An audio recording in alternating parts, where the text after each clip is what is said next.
Blaf, bonjour, Africains, Africaines, Afrodescendants, Afrodescendantes, je vous salue.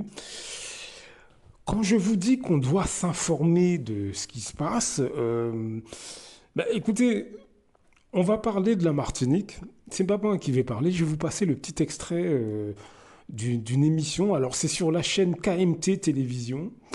Le titre de la vidéo, c'est la date 01/11/2024, dialogue avec la presse. Ce sont des émissions qu'ils organisent, je crois que c'est toutes les semaines. Et là, il y a un monsieur qui fait une intervention sur l'octroi de mer. Alors, si vous avez entendu peut-être ce qui se passe dans mon pays d'origine, la Martinique, la vie chère, etc., eh bien là, le monsieur explique très concrètement pourquoi nous, les Martiniquais, nous sommes dans cette situation. Je vous passe un petit extrait, on en parle juste après.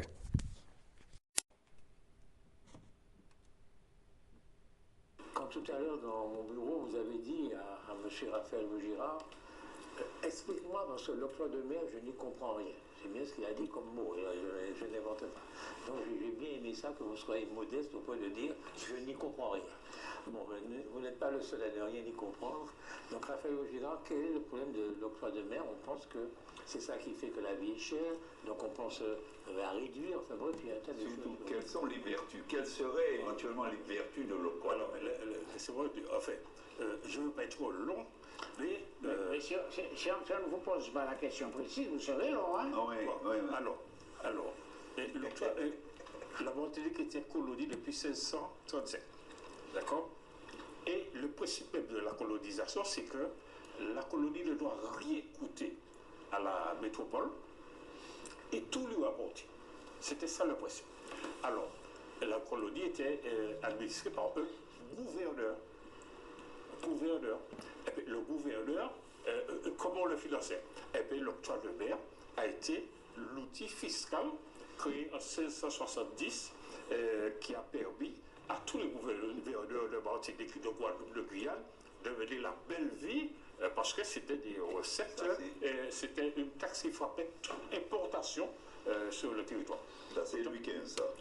Ah non, non, Louis XIV, Colbert. Oui, Colbert. 1688, c'est l'exclusif de 1688. Alors, je constate qu'on ne signale pas beaucoup l'exclusif. Alors, il faut bien savoir que l'exclusif, c'est, comme le mot l'indique, c'est interdiction au territoire de produire pour lui-même. C'est exclusif ou exclusif? Exclusif. Exclusif. Exclusif. Le texte que j'ai lu avec Albert Nicolas dit pas un clou, pas un fer à cheval ne doit être fait sur le territoire de la colonie. Surtout ça. Tout doit être importé de la métropole. Monopole de pavillon, des choses comme ça.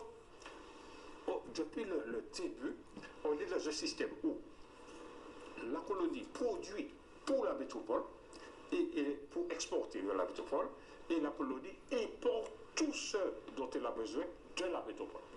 Et c'est pourquoi la question du pouvoir d'achat, de la cherté de la vie, de là, c'est dans l'ADN de la colonie, puisque on vous dit, vous produisez pas pour vous, mais pour exporter. Et vous importez pour consommer. Donc, on ne peut pas parler d'autosuffisance alimentaire. Absolument pas. Vous ne pouvez pas. C'était une dépendance. Vous ne pouvez pas planter des pommes de terre, des artichauts, des trucs comme ça. Et puis la Martinique, c'est 60 000 hectares de surface agricole utile. Enfin, entre nous, 60 000 hectares, c'est la propriété de M. Lafleur en Nouvelle-Calédonie. 60 000 hectares. Donc, toutes les bonnes terres, les plates, les terres cultivables, étaient destinées aux productions d'exportation pour la métropole.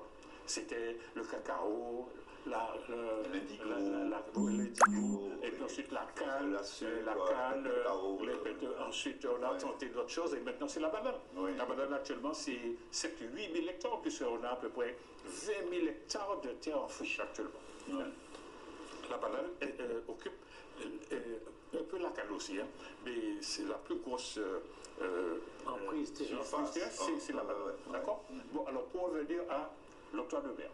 Bon, alors, donc l'octroi de mer, comme je vous ai dit, c'est une taxe qui permettait au gouverneur de se financer pour tous ses besoins, parce que c'était un territoire extrêmement autonome, hein, parce qu'on avait même une bourse à Saint-Pierre qui calculait puisque les négociants qui achetaient le sucre négociaient, comme le mot l'indique, les prix de livraison de la canne du sucre.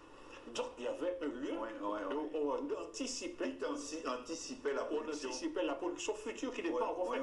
Et donc le coût du sucre, alors lorsqu'il y avait beaucoup de sucre sur la métropole, le prix baisse, mais lorsqu'il n'y avait pas beaucoup, le coût augmentait. Donc il y avait des négociations. Donc c'est pour vous dire que la Martinique était, pas la Martinique seulement, était un territoire autonome, un capitalisme colonial autonome. Et c'est après que tout le système de dépendance est arrivé à partir de la départementalisation, puisque, comme vous le savez, les directions départementales ont remplacé tout ce qu'il y avait comme économie privée, bananière, sucrière. Et puis, enfin, je ne veux pas ajouter cela, mais en 1965, sous le général de Gaulle, qui a beaucoup fait pour le développement de la Martinique. Enfin, je ne suis pas gaulliste, mais je reconnais que le général de Gaulle, premièrement, en 1963, lorsque se posait la question de la livraison de la banane en France, les pays africains, Cameroun, Côte d'Ivoire, etc., qui commençaient à se lancer dans la spéculation de la banane, revendiquait l'accès au marché national. Le général de Gaulle a fait ce qu'on appelle un arbitrage, 2 tiers pour les DOM, 1 tiers pour l'Afrique. Ensuite, il a fait en 1962 une débauche de réforme foncière. En 1962, qui a permis la distribution de, je ne sais plus exactement le chiffre, à peu près 100 ou 200 Hectares. Non, pas hectares. 200 exploitations de 4 hectares. De 4 hectares vont à des petits agriculteurs. Deuxièmement. Troisièmement, en 1965, il a doté la Martinique d'une somme, alors à l'époque, je crois que c'était 65 millions, pour la restructuration de la filière canne-sucre. Eh bien, c'est à ce moment-là que nos planteurs, nos usiniers, ils se sont reconvertis dans la distribution. C'est-à-dire que cette somme n'a pas été affectée à la recyclation de la filière qui commençait à battre de l'aile, puisque les usines fermaient les unes après les autres. Les usines fermaient les unes après les autres. Rivière Salée, Petit Bout, la dernière qui est fermée en 69, c'est le Marais, l'usine du Marais, en 69. Et puis, il est resté celle de Trinité, c'est-à-dire le Galion. Donc, et puis, l'Arrêti. Donc, le général de Gaulle a fait beaucoup pour la Martinique. Oui, je en faisant en sorte, faisant en sorte que la Martinique soit couverte de grandes surfaces. Non, c'est pas ce que j'ai dit. C'est ce que vous avez dit. Je vous ai dit, il a doté la Martinique d'une somme pour la restructuration de la filière canne-sucre. Est-ce que c'est restructuré? Eh bien, justement, les bénéficiaires de ces dotations, c'est les anciens usiniers. C'est les usiniers, n'ont pas utilisé cette somme pour la restructuration, et c'est à ce moment-là que sont apparus prise unique, c'est bien ce que je dis. Nos béquets se sont reconvertis dans la distribution. En 1965. Et en 1965. Voilà, vous avez entendu,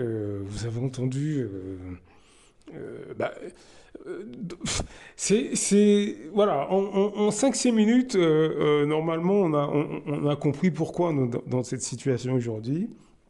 Vous voyez un peu ce que les béquets ont fait, en fait, des gens finalement avides de profit. Et finalement, depuis plusieurs générations, les Martiniquais, mais les Guadeloupéens, les Camerounais, les Congolais, le monde noir d'une manière générale a été spolié de ses richesses. Mais encore une fois, moi je ne suis pas victimaire ou alors je ne sais pas comment on dit, mais je ne suis pas dans la victimisation. Tout ça arrive, mes amis, c'est parce qu'il y a une bourgeoisie noire qui, localement, en profite à un niveau ou à un autre. C'est tout. C'est cette bourgeoisie noire qui économiquement profite de toutes ces malversations. Il profite de toutes ces stratégies finalement pour faire de l'argent, et c'est au détriment des 3/4 de leurs semblables. C'est mon analyse de la situation, elle est là. C'est-à-dire que nous avons des gens qui sont censés nous informer et qui, ils nous ressemblent, ils parlent nos langues, ils se présentent à nous comme des compatriotes, des frères, ou ce que vous voulez, mais en fait, c'est pas ça du tout. C'est pas ça du tout. Nous sommes face à, encore une fois, il y a le système, hein, bien sûr, le colonial, blablabla, bla, tout ce que vous voulez. Oui, je suis d'accord, mais il y a une pseudo-bourgeoisie noire sur place qui a été mise en place par le système, et ils sont là pour nous induire en erreur. On les retrouve en politique, on les retrouve dans le monde du journalisme, on les retrouve dans le monde artistique, ce sont les acteurs, ce sont les etc., etc., etc. Et ils sont sur toute l'échelle sociale. Ceux qui font le plus de dégâts, ce sont les plus médiatisés, bien évidemment. Mais dans notre quotidien, nous avons aussi, ils ne sont pas dans la bourgeoisie, mais nous avons des traîtres. Nous avons des imposteurs qui font en sorte qu'on ne s'intéresse pas, ils détournent notre attention des vraies questions. Et économiquement, ça nous cause beaucoup de problèmes parce qu'on suit ce qu'ils font, ils nous font rire, ils nous font manger, boire, danser. C'est par leur intermédiaire que tout ce qui est les béquets du monde. Les béquets du monde, c'est par leur intermédiaire que le monde noir est ce qu'il est aujourd'hui. Donc c'est pour ça que je vous dis, formez-vous sur les questions économiques, par exemple. Formez-vous. Formez-vous, c'est écouter des vidéos comme l'extrait que je viens de vous passer. C'est augmenter votre poids économique. C'est inculquer à vos enfants la notion de l'argent. Comment faire beaucoup plus d'argent. Est-ce que vous voyez ce que je veux dire? De manière à ne pas être dupe. De manière à ne pas être manipulable. C'est ça que je dis quand je vous dis formez-vous. Ça doit plus se reproduire ces trucs-là, et en amont il faut être au courant, il faut comprendre le système, comment ça fonctionne. Blaf, à très bientôt.